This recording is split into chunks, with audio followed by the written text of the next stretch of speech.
NASA نے کہا ہے کہ آج سے 14 سال کے بعد 12 جولائی 2038 کو 72% چانس کے ساتھ ایک ایسٹرائیڈ زمین سے ٹکرا سکتا ہے۔ ناسا کا سوال ہے کہ کیا ہم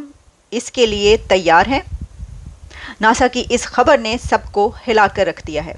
یہ خبر اس لیے بہت اہم ہے کیونکہ یہ خبر اور یہ ٹاک ایک میٹنگ میں کی گئی جس میں 100 سے زیادہ گورنمنٹ آفیشلز شامل تھے۔ NASA posed this hypothetical scenario devised by the Planetary Defense Coordination Office to a group of nearly 100 government representatives اور انہوں نے یہ سوچا اور بات کی کہ how to combat ایسے کسی خطرے سے کیسے نپٹا جا سکتا ہے۔ ایسٹرائڈز کیا ہوتے ہیں اور اگر یہ ایسٹرائڈ واقعی زمین سے ٹکرا گیا 72% چانس کے ساتھ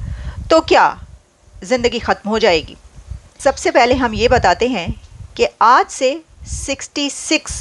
ملین ایئرز پہلے ایک ایسٹرائڈ زمین سے ارتھ سے ٹکرایا تھا اور پھر ڈائنوسورز صفحہ ہستی سے مٹ گئے تھے۔ Asteroids are made up of metals and rocky material. کیا کومیٹ بھی ایسٹرائڈ ہی ہوتا ہے؟ تو دیکھیے کومیٹ اور ایسٹرائڈ کے بیچ یہ فرق ہے کہ comets are made up of ice, dust and rocky material too. اگر یہ ایسٹرائڈ زمین سے ٹکرا گیا تو ہوگا کیا؟ اگر 1 میل چوڑا سیارچہ یا ایسٹرائڈ زمین سے ٹکرا جائے تو یہ سیارے کی سطح سے تقریباً 30,000 مائل پر آور کی رفتار سے ٹکرائے گا، اور آپ سوچ سکتے ہیں کہ اس طرح ٹکرانے سے تقریباً 1 ملین میگا ٹن بم کے برابر اس کی انرجی ہوگی، اور اگر 10 کلومیٹر یا اس سے بڑا سیارچہ یعنی اگر اس کا اثر 100 ملین میگا ٹن سے زیادہ کی انرجی رکھتا ہے تو اس کے نتیجے میں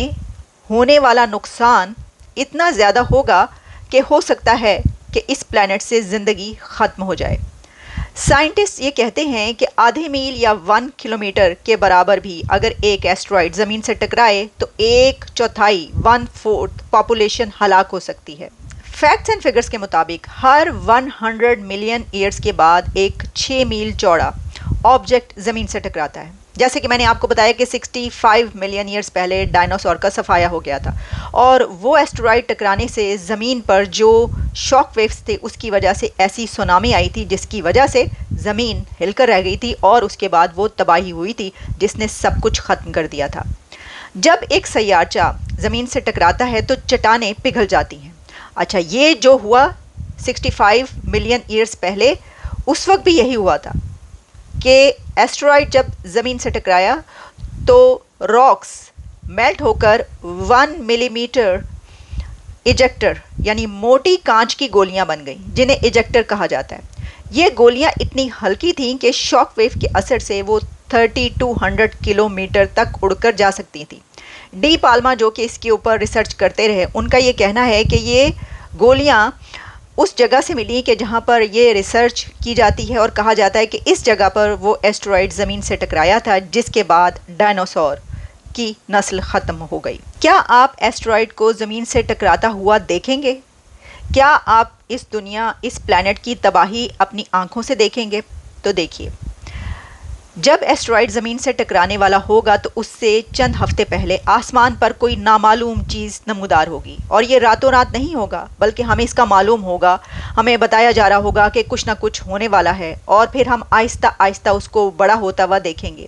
یہ ایک دن ہمیں ایسا نظر آنے لگے گا کہ جیسے جتنا بڑا چاند نظر آتا ہے، اور جس وقت یہ ہمیں چاند جتنا نظر آنے لگے گا تو اس وقت آپ سمجھ جائیں گے کہ اب اس خطرے سے بچنا مشکل ہی نہیں، ناممکن بھی ہے۔ جیسے کہ ڈان کو پکڑنا مشکل ہی نہیں، ناممکن بھی ہے، ویسے ہی اس سے بچنا بھی ناممکن ہوگا۔ یہ سیارچہ یا 11 کلومیٹر فی سیکنڈ کی رفتار سے ہماری طرف آ سکتا ہے، اور یہ میں نے آپ کو بتایا کچھ ویکس پہلے۔ جب یہ ایسٹرائڈ مون کے آربٹ میں داخل ہوگا تو ہمارے لیے خطرہ بڑھنا شروع ہو جائے گا۔ کے زمین سے ٹکرانے سے 28 آورز پہلے دونوں پلانٹس کی گریوٹی ایک دوسرے کی طرف کھینچے گی، اور پھر یہ سیارچہ اس سپیڈ کے ساتھ سفر کرے گا کہ بجلی کے طوفان آئیں گے، سمندری طوفان آئیں گے اور ٹوسٹرز دکھائی دیں گے، زمین پر ہر چیز کو تہس نہس کر دیں گے یہ ٹوسٹرز۔ اگر آپ اس وقت خلائی جہاز میں بیٹھ کر مارس کی طرف نکل گئے تو آپ یہ سب کچھ ہوتا ہوا اپنی آنکھوں سے دیکھیں گے اس ٹریول کے دوران۔ آپ اگر مارس کی طرف جا رہے ہیں خلائی جہاز میں بیٹھ کر تو پھر اس سیارے پر آپ کا وقت ختم ہو چکا ہے، آپ یہ جان لیں۔ اگر تو ایلون مسک نے آپ کے لیے مارس پر جانے کا بندوبست کر لیا ہے اور آپ نے وہاں کی ٹکٹ بھی خرید لی ہے تو پھر آپ یہ تباہی اپنی آنکھوں سے اس ٹریول کے دوران ہوتے دیکھ سکیں گے، ورنہ اگر آپ نے کنجوسی کی اور مارس کی ٹکٹ نہیں خریدی تو پھر آپ زمین پر یہ دیکھنے کے قابل نہیں رہیں گے، کیونکہ اس سے پہلے ہی جو سونامی آئیں گے، جو سیلاب آئیں گے، جو بجلیاں کڑکیں گی اور جو تباہی ہوگی اس میں آپ کب کے ختم ہو چکے ہوں گے۔ اس لیے دیر نہ کیجیے، جلدی سے جیسے ہی ٹکٹ لگتی ہے مارس کا ٹکٹ خرید لیں، کیونکہ مارس کا ٹکٹ خریدنے کے بعد آپ مارس کی طرف جا رہے ہوں گے اسپیس شپ میں بیٹھ کر، اور آپ دیکھ رہے ہوں گے کہ آسمانی بجلیاں چمک رہی ہیں، سمندری طوفان آ رہے ہیں، لوگ مر رہے ہیں اور لاوا پھٹ رہا ہے، اور زمین کی ہر چیز ختم ہوتی ہوئی آپ اپنی آنکھوں سے دیکھ رہے ہوں گے، ہر چیز کو بکھرتا ہوا دیکھ رہے ہوں گے۔ لیکن اس ٹکراؤ سے پہلے، نینو سیکنڈز پہلے، دونوں سیارے اتنے گرم ہو جائیں گے، زمین ارتھ میگما بن جائے گی اور پھر اس ارتھ کا نام و نشان ختم ہو جائے گا۔ کبھی کسی کو معلوم نہیں ہوگا کہ ایک انٹیلیجنٹ لائف اس پلانٹ پر رہا کرتی تھی،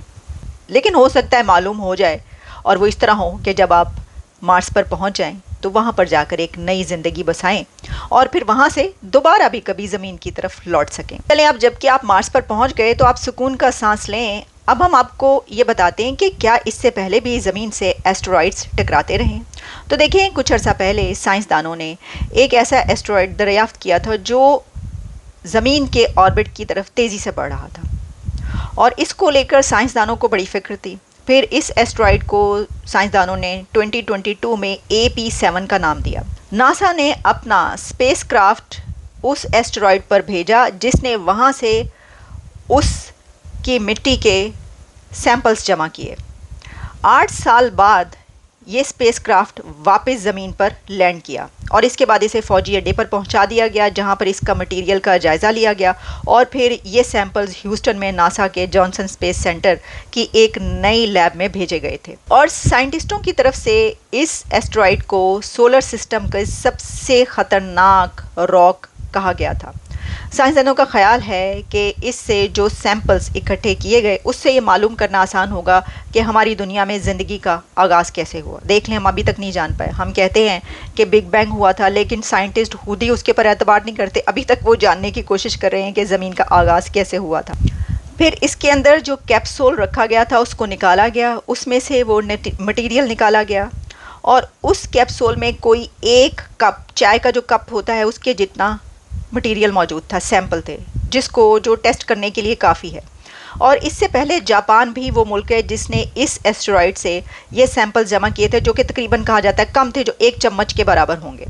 ناسا کی طرف سے اس ایسٹرائڈ کا جو جمع کیا گیا اس مشن میں یہ دیکھا گیا کہ کیا یہ خطرناک پتھر ٹکرا سکتا ہے زمین سے، اس کی اسٹڈی کی گئی۔ ایسٹرائڈ کی ریسرچ کے لیے جو خلائی جہاز بھیجا گیا تھا 2016 تک اس نے چکر لگائے۔ اوسیرس ریکس نے اس کے گرد سائنسدانوں کو خلائی پہاڑ کی تصاویر، ڈیٹا بھیجا تاکہ ان کو سمجھ آ سکے سورج اور جو پلانٹس ہیں ان کے بننے کے عمل میں اشارے مل سکتے ہیں۔ اور پھر 2018 میں اس اسپیس کرافٹ کو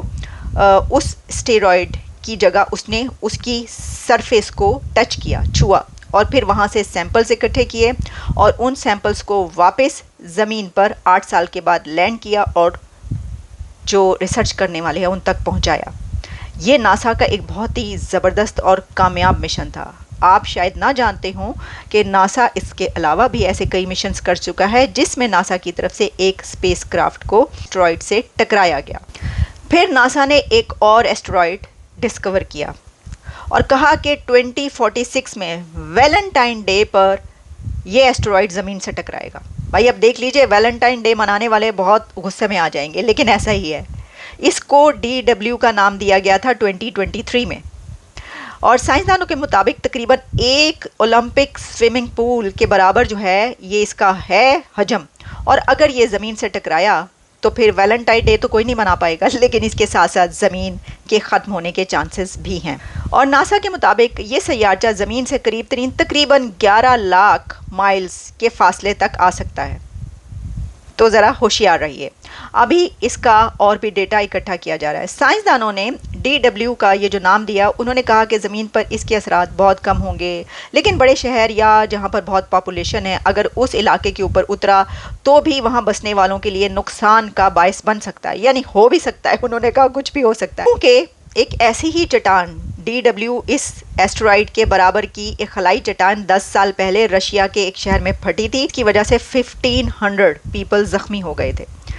اس سیارے کا زمین سے ٹکرانے کا امکان تو نہیں ہے، لیکن پھر بھی سائنٹسٹ یہ بہت عرصے سے کہہ رہے ہیں کہ خلائی چٹان کا یا کسی ایسٹرائیڈ کا زمین سے ٹکرانا ہو سکتا ہے۔ ڈیبیٹ کی جا رہی ہوتی ہے کہ دنیا کیسے ختم ہوگی، یہ زمین کیسے ختم ہوگی، پولوشن کی وجہ سے ہو جائے گی،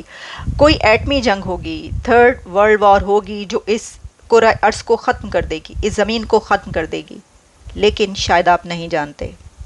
کہ ان سب سے زیادہ پاسبلٹی یہ ہے کہ کبھی نہ کبھی کوئی ایسٹرائیڈ ارتھ سے ٹکرائے گا اور وہ اس کو ختم کر دے گا۔ جتنی پاسبلٹیز ہمارے سامنے موجود ہیں اس میں کہیں نہ کہیں زمین کے کچھ بچنے کے چانسز، کوئی حصہ تباہ ہونے کے، کوئی بچ جانے کے، یا کچھ بھی نہ ہونے کے چانسز موجود ہیں، وہ پولوشن ہو، انوائرمنٹ ہو، تیسری عالمی جنگ ہو، ایٹمی جنگ ہو، کچھ بھی ہو۔ لیکن ایسٹرائیڈ اگر زمین سے ٹکراتا ہے تو اس کے رزلٹ کے طور پر ہو سکتا ہے کہ یہ زمین مکمل طور پر تباہ ہو جائے۔